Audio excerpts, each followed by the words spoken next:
نحمده ونصلي على رسوله الكريم.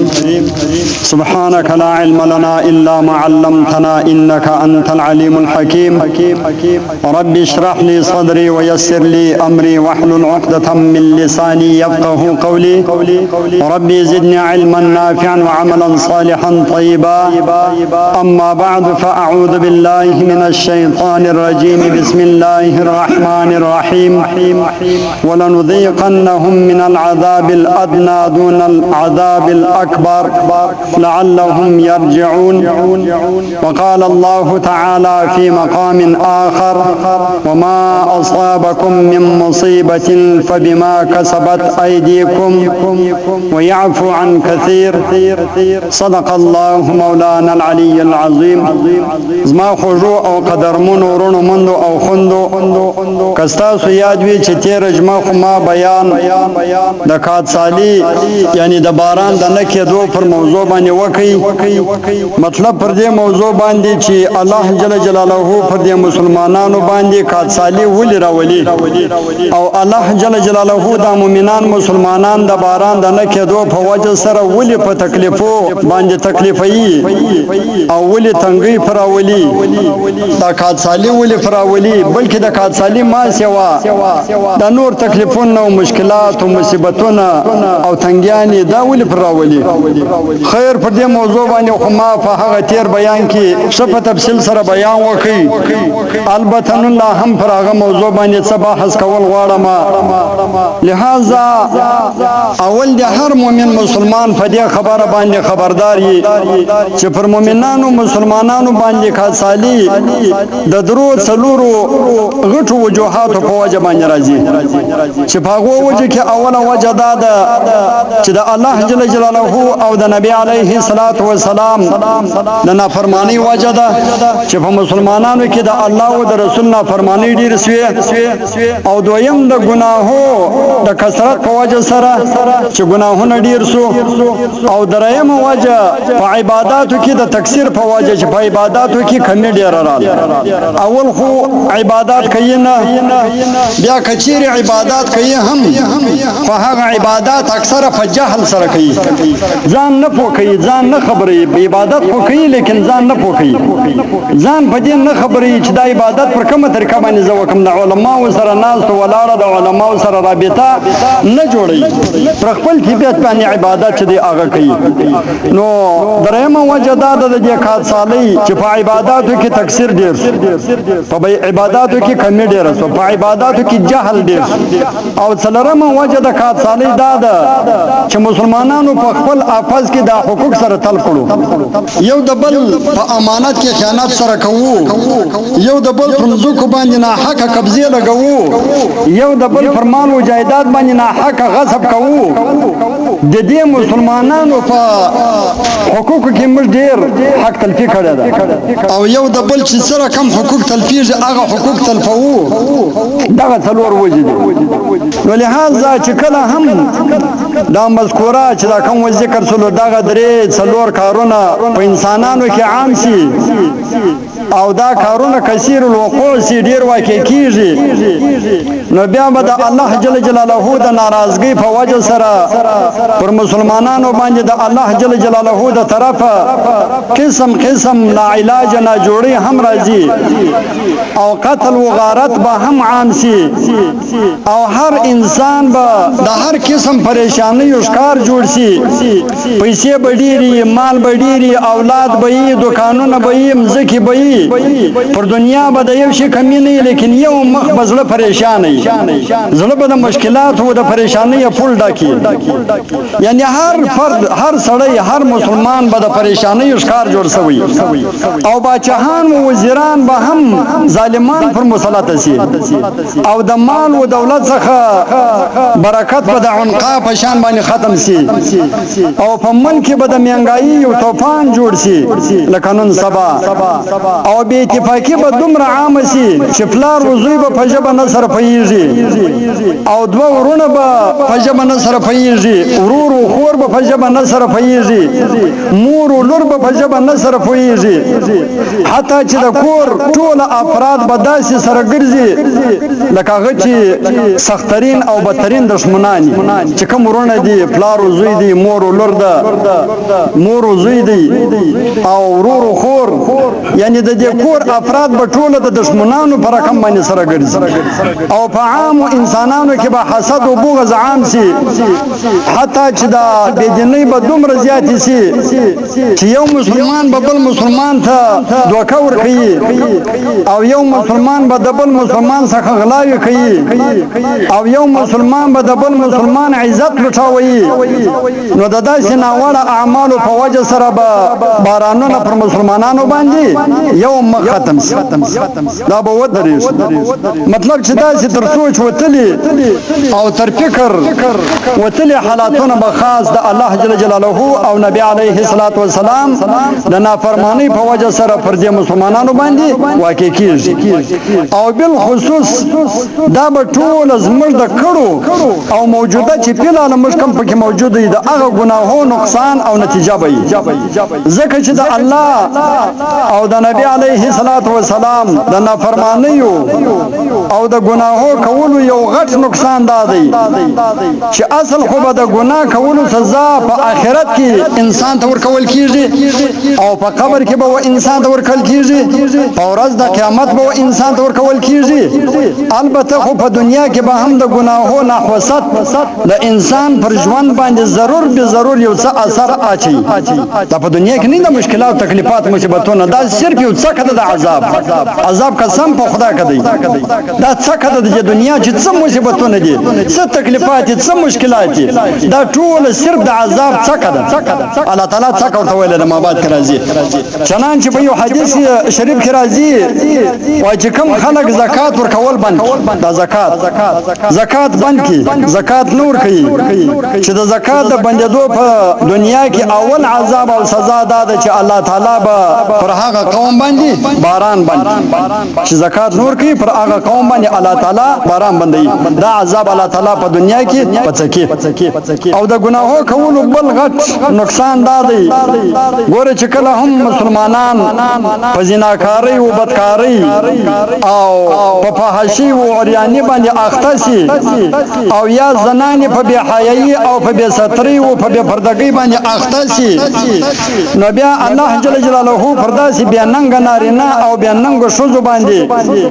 او پر داسې بدبخته قوم باندې د دې ګناهو او نافرمانۍ په وجه سره عام او خاص قسم او لا علاج ناجوړۍ پر مسلط کی حتی چې داسې لا علاج ناجوړۍ به پر مسلط کی چې د هغه ناجوړۍ نمونه بلا د دې پلرو او نیکګانو نه اورېدلې او خدا نه کرده داسې ناجوړۍ به داسې لا علاج ناجوړۍ به چې د ډاکټرانو او طبيبانو او د حکیمانو به سر نه بخلاصيږي چې یاره دا اوس کومه ناجوړۍ ده او کومه دوا ورکم د ډاکټر سره به نه هغه دوایي او نه به هغه د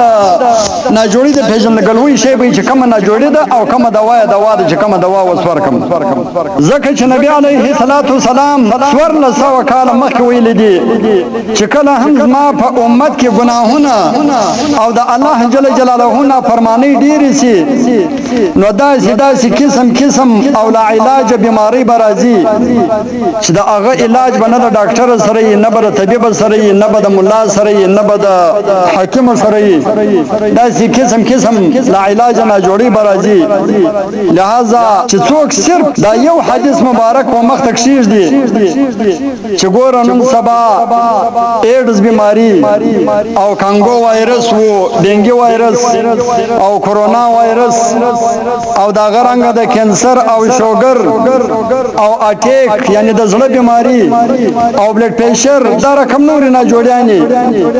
چې د داسې نه جوړیو څخه په ټوله دنیا کې یو توپان جوړ شوی دی نن سبا کینسر عام سلو بلډ پریشر عام سلو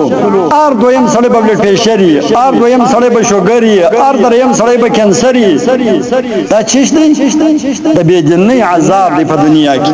څکه دا څکه د زړه نه جوړي جوړي څومره ډېر سره په خوا په یو کلی کې بنا جوړي و د زړه نه جوړه د زړه سره یو سړی مړ د زړه نه جوړي یو د زړه اپریشن به یو سړی وکړي نن هر دریم سړی د زړه په اپریشن باندې چې د هغه اپریشن سوی دی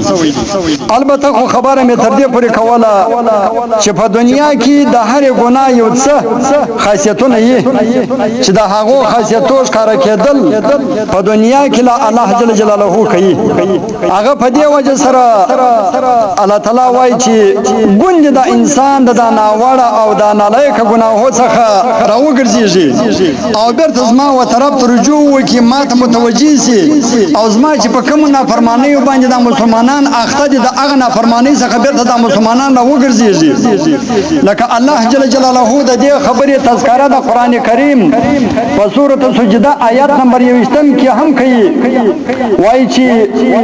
ولنذيقنهم من العذاب الادنى دون العذاب الاكبر لعلهم يرجعون الله تعالی فرمایي چې زب په دنیا کې هم په انسانانو باندې د خپل ګناهو د سزا څخه کوم یعنی د آخرت د هغه لوی عذاب دراتلو څخه مخکې به په دې باندې په دنیا کې د عذاب څخه کوم البته په دنیا کې به زه په دې وجه باندې پر دې باندې د سزا څخه کوم چې شاید دې به د ګناهو څخه پرهیز وکړي او بیرته به واپس ما و طرف ته متوجه دا عذاب زه پر دې باندې راولم گئی کانګو وایرس پر راولم گئی ډینګي وایرس پر راولم او گئی کورونا وایرس پر راولم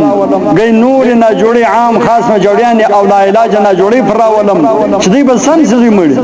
هغه دې نه سمې او دا غرنګ لا په یو حدیث شریف کې دا هم ذکر دي وایي چې په اخر زمانہ کې بزما پر دې امت باندې داسې وخت راشي لا تقوم الساعة حتى يكثر الحرج قالوا وما الحرج يا رسول الله قال القتل نبی علیه الصلاة والسلام فرمایي چې په معاشره کې به قتلونه او مرګونه عام او زیات شي حتی چې د دې حد پورې به دا قتلونه زیات شي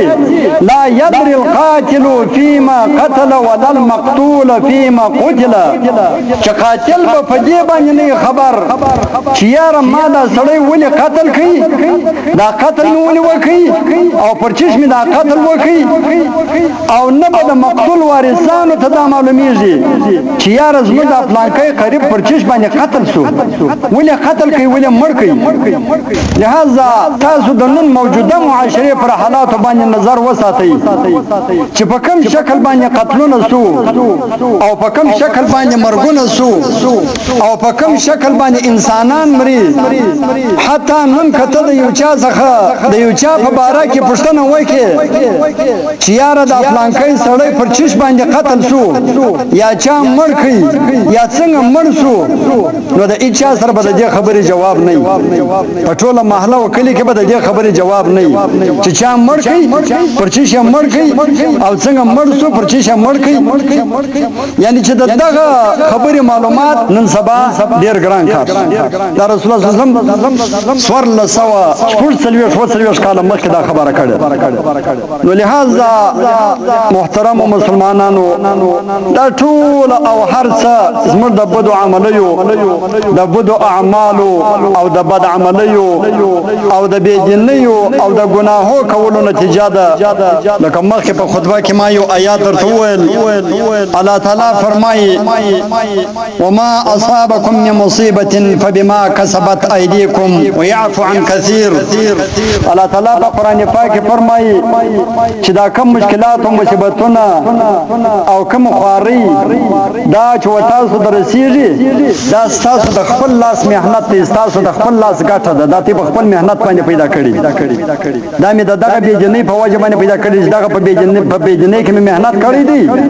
او دا په ګناهو کې مې مهنت کړی دی دا ستاسو خپل لاس ګټه ده دا د دنیا مصیبتونو او تکلیفات او مشکلات چې تاسو درسیږي الله تعالی وایي دا تاسو په خپل لاس ګټه ده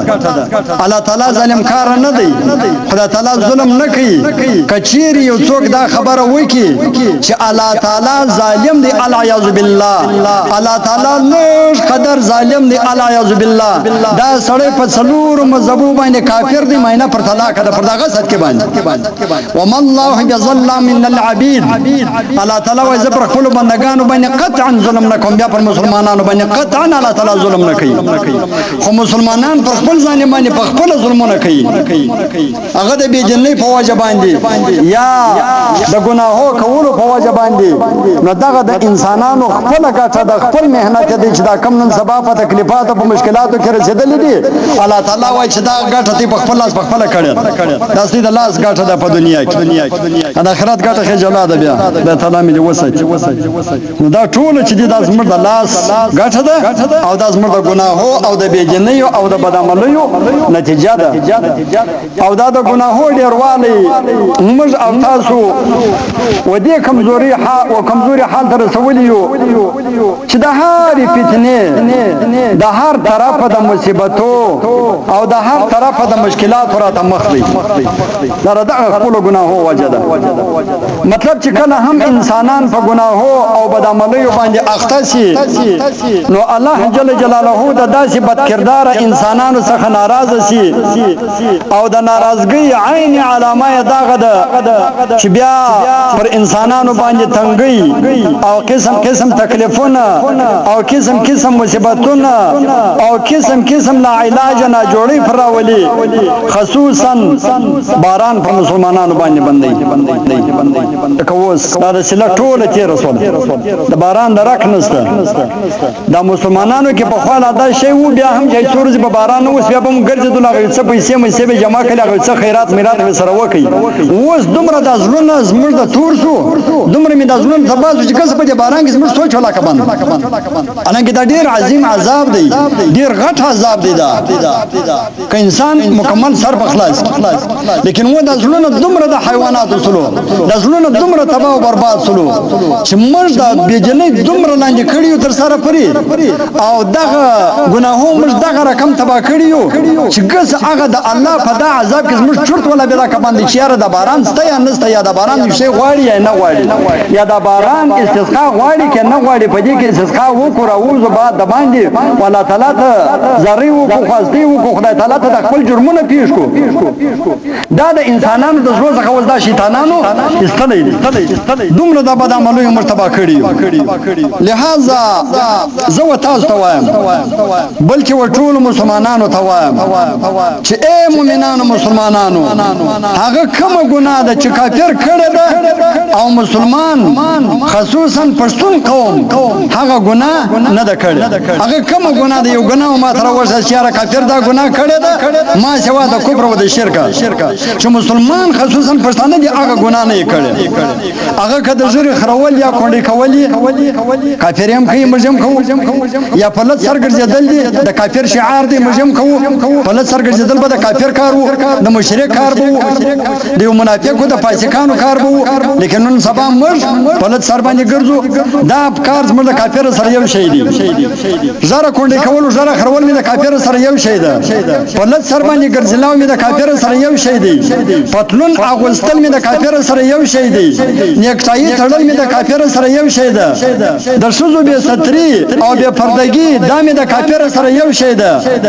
یا نر وشزه پر یو ځای کې باندې په یو کمره کې پر یو ډیسک باندې په یو اسکول کې او په یو کالج او یونیورسيټي کې تعلیم حاصلول دا می د کافر سره یو شی دی زنا او لواطت کول د کافر سره یو شی دی سروزونه اوریدل چې کافر څومره اوري تر هغه ذات موږ مسلمانان خصوصا پښتانه اورو قسم په حاج فلمان ویډیو کتل چې کافرانه جوړې د فحاشي د فار د مسلمان د خرابې د فار او موږ ټول شپه به سهار تر منځ پر ورته ناشتو بیا لکه حیوانان راوړو سهار بیا پر لاس بجې راپورته کیږو هغه د فحاش ویډیو فلمان کتل دا نن سبا مسلمانان خصوصا پښتانه دومره ګوري چې کافر ولا قبول مسلمانان په دې باندې دومره اخته دي شراب څل تاسو به اوریدلی چې په دغه کلو کې شاو شاوخوا د شرابو شیشه پرتی دغه مسلمانان د پښتانه د زموږ علاقې والا دا د شراب شي دا به د کافر کار شراب شل مطلب چې دغه رقم نو ډیر کارونه دروښیم دا ما بعض کارونه ما دروښول چې هغه ګناهونه کافران هم کوي او موږ مسلمانان هم کوو حتی چې بعضی په دې کې د کارونه دي چې هغه موږ په فخر باندې کوو لکه زره خرول زره کونډې کول په دې موږ فخر کوو الیاذ بالله ګناه غزبولونه د باندې راوځو څه د انجلې مخ منی ولې چې ما مخ وګر څنګه شاته سوي دي ما د نبی سم سنت مخ لري کړي خوان کوي کنه کوي الیاذ بالله ثم الیاذ بالله لہذا داسې ګناهونه بلا هم دروښیم چې کفار نه کوي خو موږ علی الاعلان خصوصا د مسلمانانو سره کوو داسې کارونه دي کافر والله بالله کوي مسلمانان یې کوي خصوصا پښتانه یې کوي هغه لکه دوکا کول دوکا کافر نه کوي قطعا کافر دوکا نه کوي دا دوکا کول دا مسلمان کار مسلمان دوکا کوي بیا خاص کار خپل مؤمن ورور مسلمان ته دوکا ور کوي دوکا کافر نه کوي او کافر قطعا دروغ نه وایي مسلمان د دروغ سوړه ده په پښتو کې سوړن ورته وایي سوړن د ځان سوړن جوړ کړی اس ورور لګیای دروغ په مخه خستی کافر دروغ نه وایي بل کار کافر قطعا په کاروبار کې ملاوت نه کوي مسلمان ورسه د ارزګي ورسه مسلمان په خپل کاروبار کې ملاوت کوي کافر ملاوت نه کوي دا چنایي و د مسلمانانو خبره ماته په بل بیان کې اوریدل دا غرنګ کافر غلا نه کوي مسلمان علی الاعلان غلا کوي او کافر دو نمبري نه کوي مسلمان زمره دو نمبري کوي چلایده په کاروبار کې په خپل شانو باندې د چین پر شی باندې د جاپان ټاپه لګولي علایده ټاپه جوړ کړي په دا کوټه کې دا کارونه کیږي ماته معلوم دا کمپنیان په دې پېښور او فلاور په کراچي په اسلام آباد کې موجوده دي یي پاکستان نه شي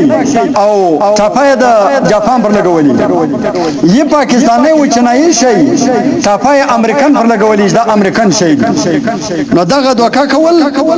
دام د مسلمان کار دا کافر نه کوي دو نمبري کول د مسلمان کار دی کافر نه کوي او کافر خپل کافر نه قتلي مسلمانان لراس د هر دریم سړی په وجبانه بمشيني د هر دریم سړی سره په پنځور سره د خپل مؤمن ورور د پاره بده ټاکلي کافر نه وژني کافر خو دې شل کاله په افغانستان کې جنگونو دوی ورتیر شولې پر خپل مؤمن ورور مسلمان باندې تب بیدار هر دریم سړی سره په پنځه او مشین ور سره او دای بده بدی والای چې د خپل ورور مؤمن مسلمان ورور چې هغه قتل کړي د بدی والا بوش نه دی وشتل اوباما نه دی وشتل بس په خپل ورور باندې برتون ښکار کړي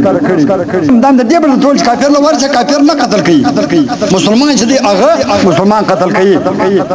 کافر د خپل احبار او به احترامي او به عزت نه کوي د دې خپل مشران لیکن مسلمانانو لره بیا خصوصا پښتنو لره راس چې څومره د خپل علماو دښمنی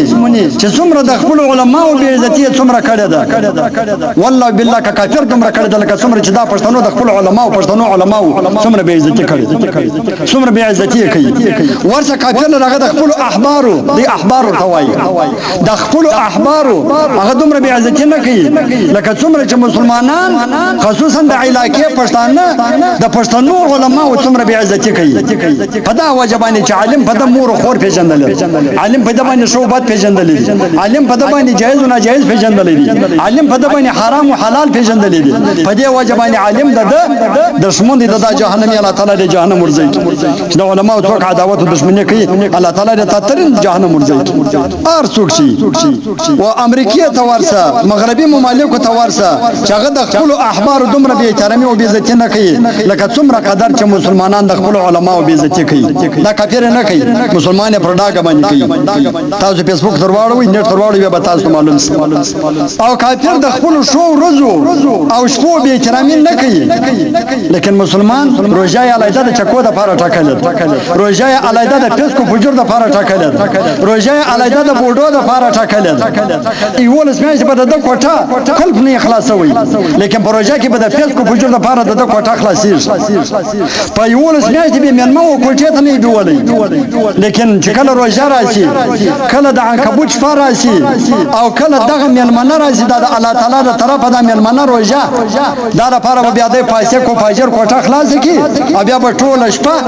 په دې کې چکې او بوډونه کوي سهار لکه حیوان پروت وي مازدیګر راپورته شي او بس بیا نو سترګې خرې خرې کوي یوه ښځه په یوه منډو ننوځي بله ښځه په بل منډو وایي دی راپورته سوی دی نو پرېږدی یا دې خل انسان هم نه وي ډګر شپه پر چکه ولید ډګر شپه پر بوډ باندې ولید ډګر شپه پر فسق و فجور باندې ولید سهار بیا مازدیګر بیا ښځې یوه دورې منډه بله دورې منډه انسانیت خو د مابینه وتلی نو کافر چې دی هغه د خپلو ښو ورځو ډېر احترام ساتي چې د دوی په هغه باطل دین کې کومې ښې ورځې دي لیکن مسلمان نه مسلمان یې ولاکه خیال وساتي مسلمان چې څومره ښې ورځې بې عزته کېږي هغه یې دی بې عزته کوي د جمعې شپه ده چې څومره بې عزته کوي هغه دی بې عزته کوي دومره مکرمه شپه او د جمعې ورځ دومره محترمه ورځ دا چې دی دا خالي په مسلمانانو کې سته دا کارونه زما دلته وویل دا بیا په کفار کې نشته په مسلمانانو کې سته مطلب چې دا رقم نو ډېر قسم کارونه دي چې هغه زه به په قسم درته وایم قسم په خدای کې کافر کوي کافر یې هم بد بولي لیکن مؤمن مسلمان هغه کارونه په فخر سره کوي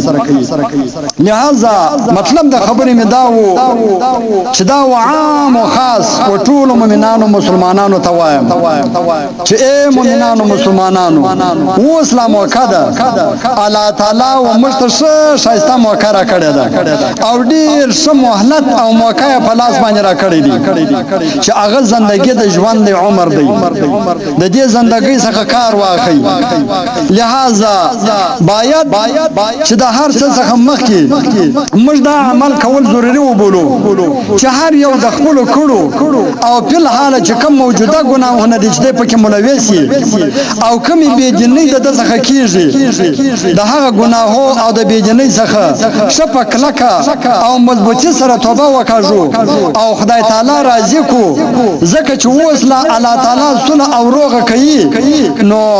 راسي چې ټول الله تعالی ته متوجه سو او د الله تعالی سره صلح او روغه وکړو ځکه چې مرګ نه دی معلوم لہذا بیا به داسې وخت راسي چې موږ به صلح کوو او موږ به د روغې نارې وهو خو الله تعالی به روغه نه راسره کوي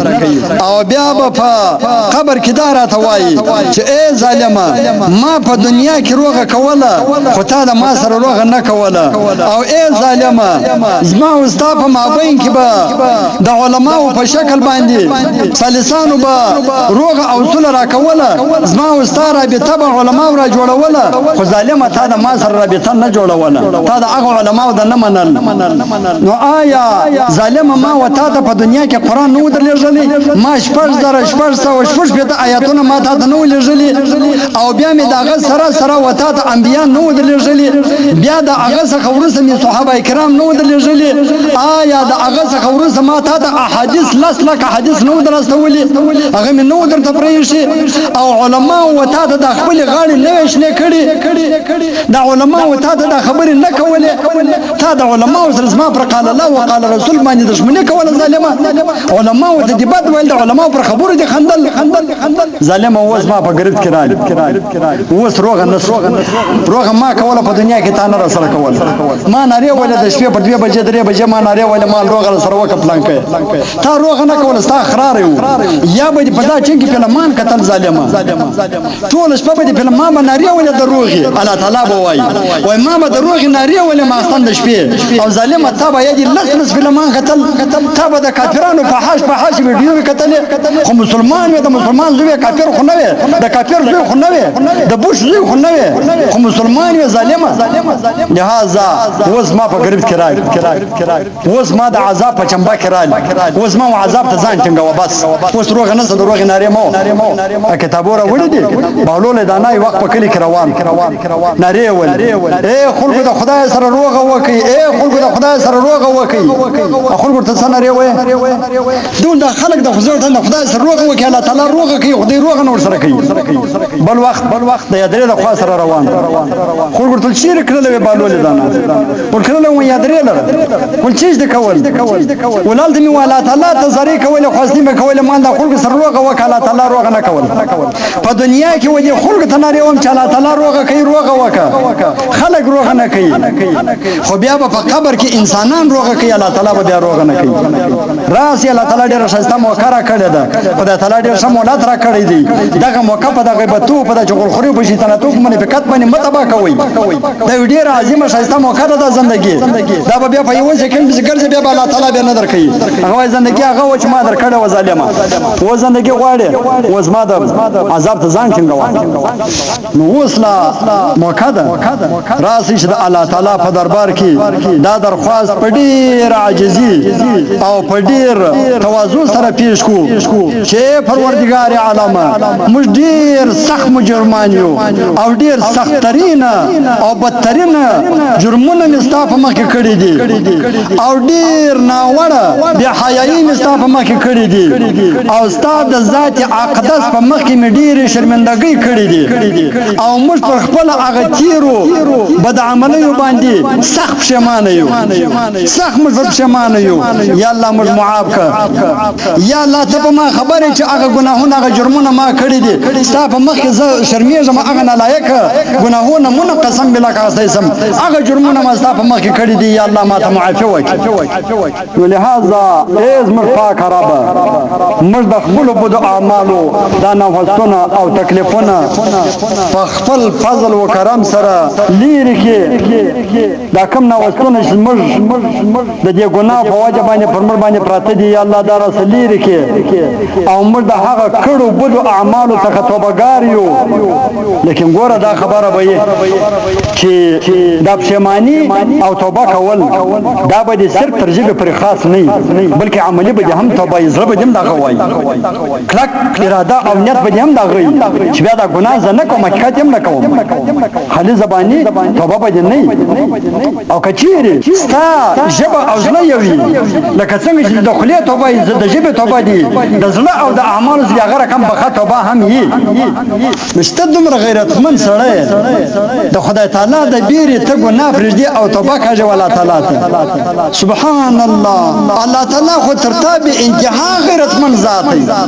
الله تعالی خو ډیر غیرتمن ذات دی نو الله تعالی به تاسو به عذاب درکړي کله تعالی به تاسو لبیک کتاب لیکلی دی وای چې یو تقوادار انسان چې شپه ورځ منځونه کوي او شپه ورځ الله لري نو الله تعالی د چا تقوادار انسانو نه راکي وای الله تعالی ته لبیک څه خدمت څه مدد موسی علیہ السلام ورته ویل ول کچيري بد عمل سره واغد نه راکله الله تعالی ورته ول زدري ور بیا لبیک ورته وایم درې ور بیا لبیک ورته وایم وګوره بد عمل تعالی درې ور لبیک وای او عملدار انسان ته جندوز انسان ته منګزار انسان ته هغه تعالی یو ور لبیک وای موسی علیہ السلام ولي الله په دې کې د څه حکمت دی چې و ګناګار انسان درې ور لبیک وای او وجه جندوز انسان ته یو ور لبیک وای خو باید و جندوز انسان د درې ور لبیک وایلای او به جن انسان د چی وایلای یو ور لبیک وای الله تعالی ولنه د جندوز ته انسان په خپل ځان باندې زړه شي هغه چې کوم ګناه کړی دی هغه چې ماته یو ور وای الله ز درې ور لبیک هغه ما په فضل باندې گزاره کوي دا چې حقيقي الله تعالی ته موږ نه راکو الله تعالی ډیر غیرتمن ذات ولا بلا کې سوچ ولکیږي چې څومره غیرتمن څومره ارحم دی څومره ارحم الراحمین او څومره احکم الحاکمین ذات سوچ والله بلا کول کیږي دومره غیرتمن ذات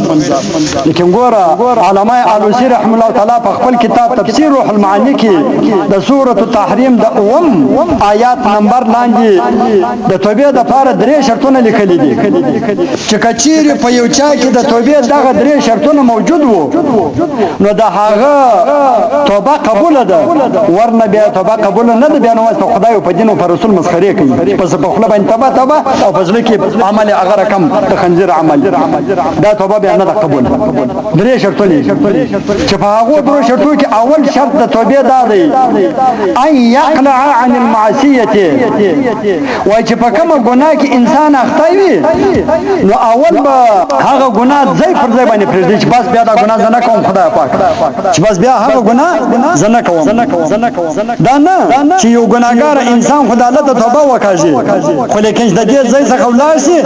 او یا د هغه راغلی تکلیف ختم شي په دې تکلیف راغلی را تکلیف وجه ما توبه کړي چې هغه تکلیف ختم شي نو بیا بیرته ګناهو ته مخې په هغه ګناهو کې بیا بیرته چی شي مبتلا لکه یادره کې ډېر کسان غلي د علما غایر د خو هغه مړ مخ دی هغه قبر مخ دی توبه چې ما درځ ګټه هغه منافقت هغه شیطانت دا ما یې دا کړی را پات بیرته هغه منافقت هغه شیطانت ولې ظالم خو دې مړی پټ منافق خو دې مړی پټ ای توبه خبر اسمه شلون دغه شي وزغني پرسن دي وزغني خدای سے توبه من نه توبه به حقيقي توبه یو بدای چې انسان په کومه ګناه باندې اخته هغه ګناه به ځای پر ځای باندې پرېږدي دا یو وسنی ان يندم على فعلها او د حقيقي توبه کښلو دویم شرط دی چې پر هغه تیرو کړو ګناهو باندې به انسان سخت ندامت او سخت پښیمانی به ظاهري پر تیرو باندې به کلک پښیمانی او پرجاړي به او ور سره به او الله تعالی ته پډیر عاجزي او پډیر زاری باندې خپل عذر پېشي چې یا الله ځوان وم ناپوم د ځواني یا د پیغلتوب وخت وو ستانه فرمانی را څخه سوي دي نو یا الله ته مې معاف کړه بل چا در وټه کوم د چا و در ته ورسم ته یو در ورشه بیا هغه در ته ورسم یا الله خو ستا درد یا الله ستا در مې ټکولې دي خدا پاک ازما وتا ته توبه ده نو یا الله ته مې معاف کړه او ته ارحم الراحمین ذات ما ته معافي وکړه پر ما رحم وکړه ځکه چې د یو ګناګار بنده ندامت او پښیمانتیا او الله تعالی ته ډیر خوش عمل دی دا لکه تر دې پورې په یو حدیث کې راځي حدیث قدسی دی وایي چې الله تعالی فرمایي لعنین المذنبین احب الی من زجل المسبحین دا تفسیر رحمانی راوړی وایي چې د یو ګناګار انسان د توبې کښلو په وخت کې صرف د هغه زګیروي ماته د عبادت کوونکو تر شر و شور ډیر محبوب دی یو سړی عبادت کوي په عبادت باندې اخته دی داسې رکعتونه کوي نفلونه کوي ټوله شپه یو سړی زګیروي دی چې الله ما ګناهونه کړي دي مجرم یم سخت ګناګار یم خدای پاک ما معاف کړي یا الله د چا در وټه کوم خدای پاک دا ستاسو در را پاته دي د ما سړي ګناهونه سوي دي نه پوي راځي سوي دي خدای پاک ما معاف کړي ما ته معافي وکړي الله تعالی وایي دا سړی زګیروي دا سړی دا خبره ما ته تر هغه سړی تر عبادت تر شر و شور ډیر خوند راکوي الله تعالی ته توبه دونه خوند ورکوي دا غرنګ نبی عليه الصلاه والسلام فرمایي ليس شيء احب الى الله تعالى من قطرتين قطره الدموع من خشيه الله تعالى وقطره الدم تحرق في سبيل الله تعالى وایي چې الله تعالی ته دوی ساز کې ډیر محبوب دي یو د ګناه د ندامت د وښکو ساز کده چې د ګناه په وخت کې د پښیمانی اختیار کی او وښکه تر سترګې راځي چې دغه د توبې کښلو په وخت کې د انسان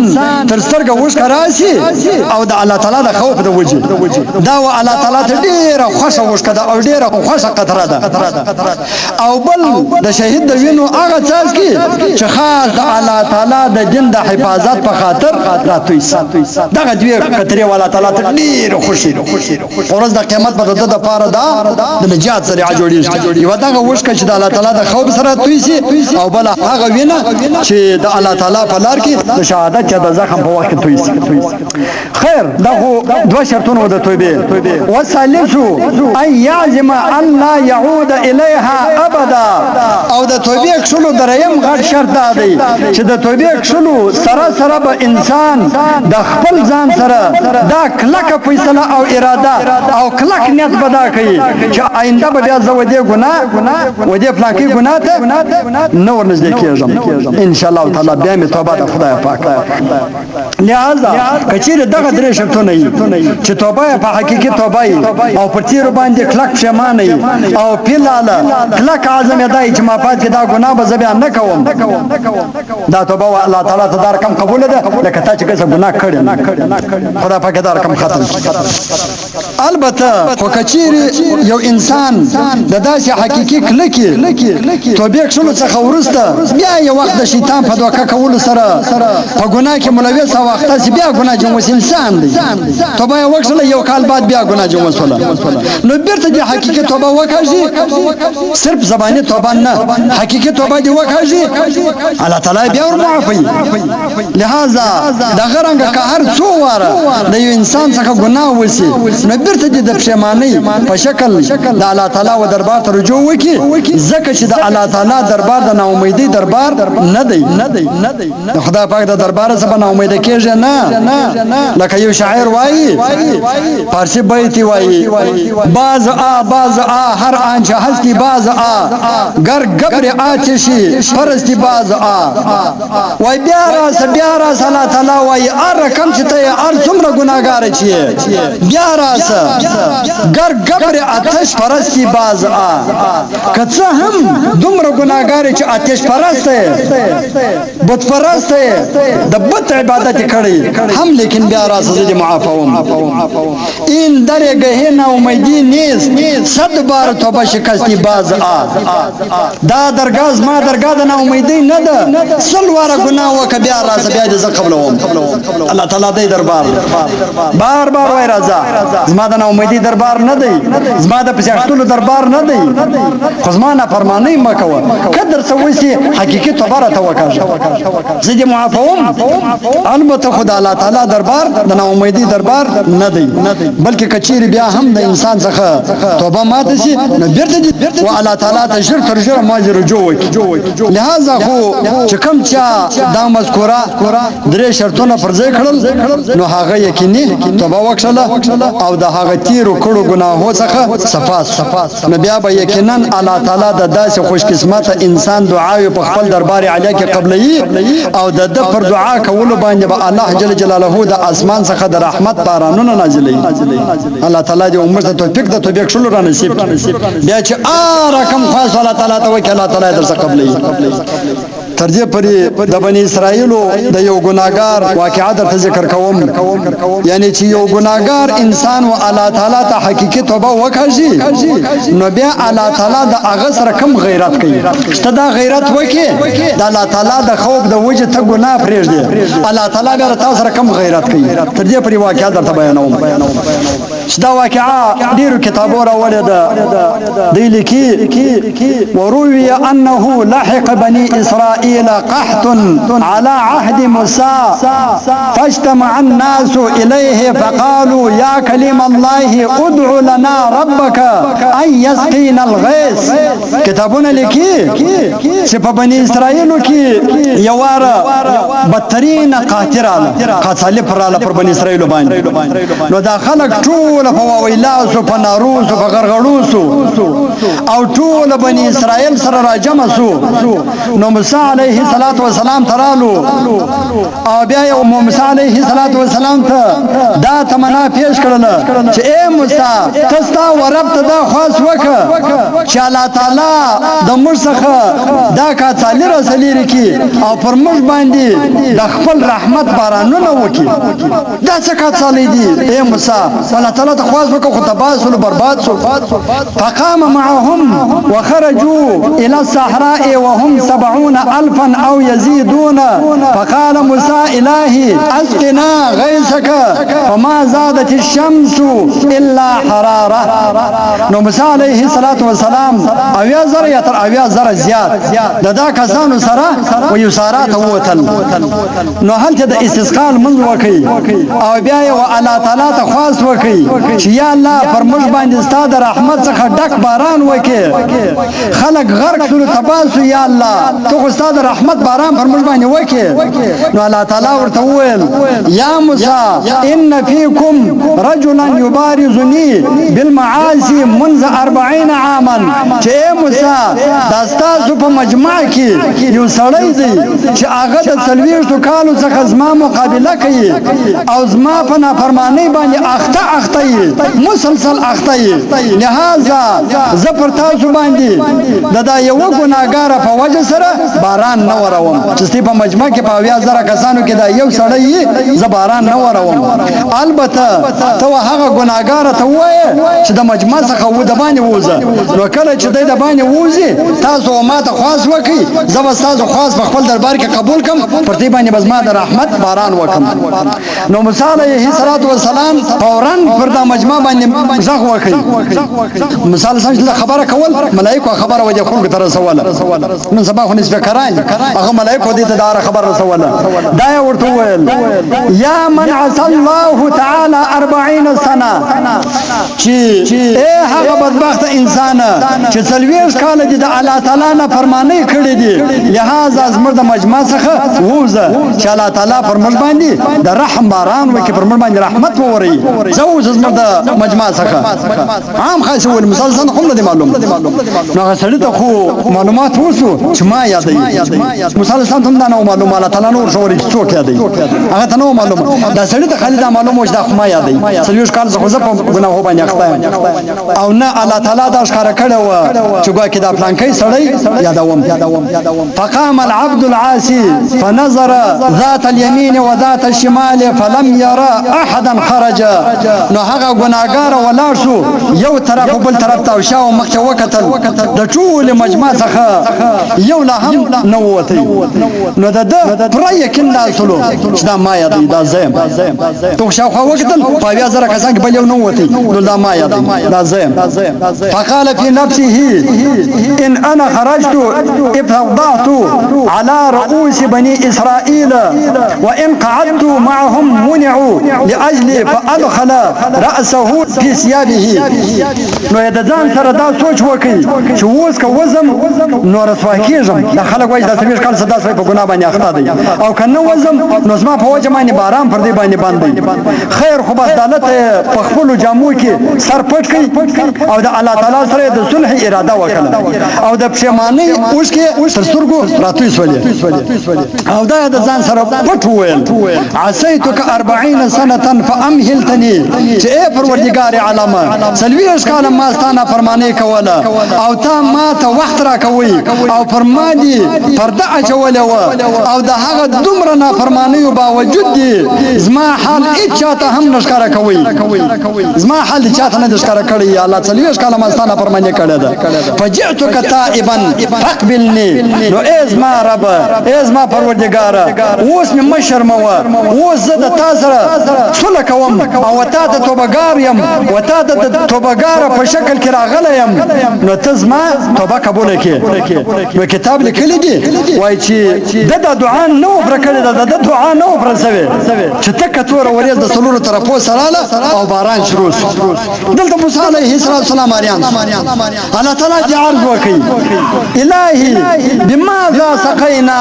وما خرج من بين اظهرنا احد چې ای پروردګار عالمه تا خو په دا مجمع کې یو سړی او ګناګار انسان دا وباسه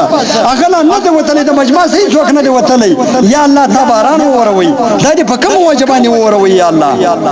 تا باران څنګه وکي ځکه چې موږ د مابین څخه خو څوک نه دی وتلی نو الله تعالی ورته وویل یا موسی